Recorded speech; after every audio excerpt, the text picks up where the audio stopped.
अस्सलामुअलैकुम, आपकी होस्ट आपकी दुआ हाजिर एक नई वीडियो के साथ। बढ़ते हैं टॉपिक की जानिब।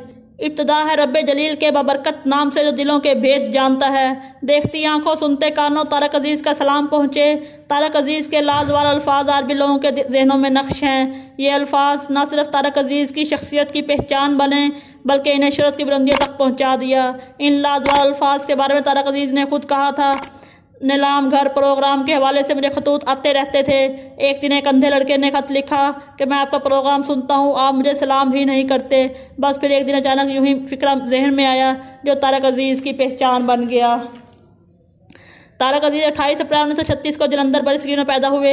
जलंधर की आराई घराने से इनका ताल्लुक़ है। इनके वालिद मियाँ अब्दुल अजीज़ पाकिस्तानी 1947 में पाकिस्तान हिजरत कर आए।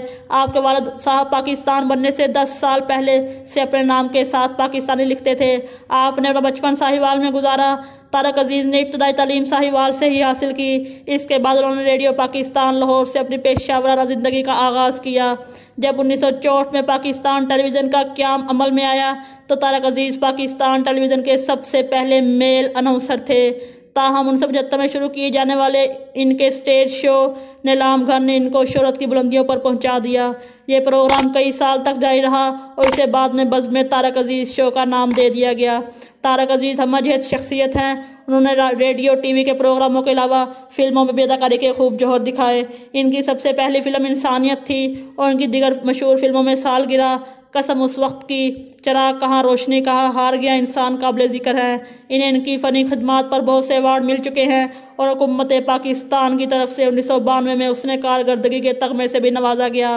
मौजूदा वज़ीर-ए-आज़म तारक अजीज़ ने सियासत में भी हिस्सा लिया और 1997 में मौजूदा वज़ीर-ए-आज़म इमरान खान को 44,000 की लीड से शिकस्त देकर कौमी असम्बली के रुकन मुंतखब हुए। कहा जाता है पीपल पार्टी के दौर में जब मोहतरमा बेनज़ीर भुट्टो वज़ीर-ए-आज़म पाकिस्तान थी, इस वक्त के मकबूल तरीन प्रोग्राम नीलाम घर को बगैर किसी वजह से बंद करवा दिया गया, जिसकी वजह से नीलाम घर तवील तरीन प्रोग्राम का रिकॉर्ड दुनिया भर में कायम न कर सका और इसका शिकवा तारक अजीज़ मरहूम ने एक इंटरव्यू में किया था।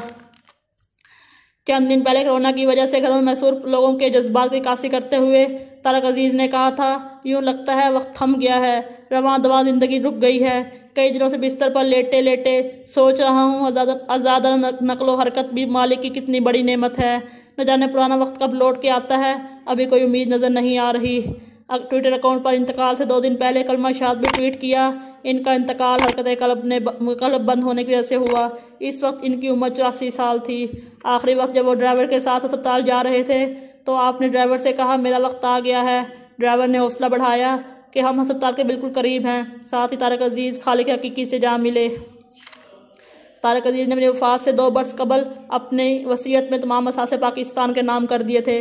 तारक अजीज़ ने अपने एक सोशल मीडिया पैगाम में ऐलान किया था कि मैंने ये वसीयत की है कि मेरा सब कुछ मेरे मरने के बाद पाकिस्तान का है। क्योंकि वो बे औलाद थे इसलिए अपने तमाम सरमाया पाकिस्तान के नाम कर रहे थे। सोशल मीडिया के पैगाम में कहा, अल्लाह ताला ने मुझे औलाद नहीं दी, ये खुदा की कुदरत है, जिसे चाहे दे और जिसे चाहे ना दे और जिसको चाहे देकर वापस ले ले। जब भी फ़न की तारीख लिखी जाएगी तारक अजीज़ सफ़े अव्वल में नुमाया नज़र आएंगे। अदब और फ़न की दुनिया में इनकी कमी हमेशा महसूस की जाएगी। अल्लाह ताला इनकी मग़फ़िरत फरमाए और जन्नत में आला मकाम अता फरमाए। आमीन। मिलेंगे नेक्स्ट वीडियो में, तब तक के लिए अल्लाह हाफिज़।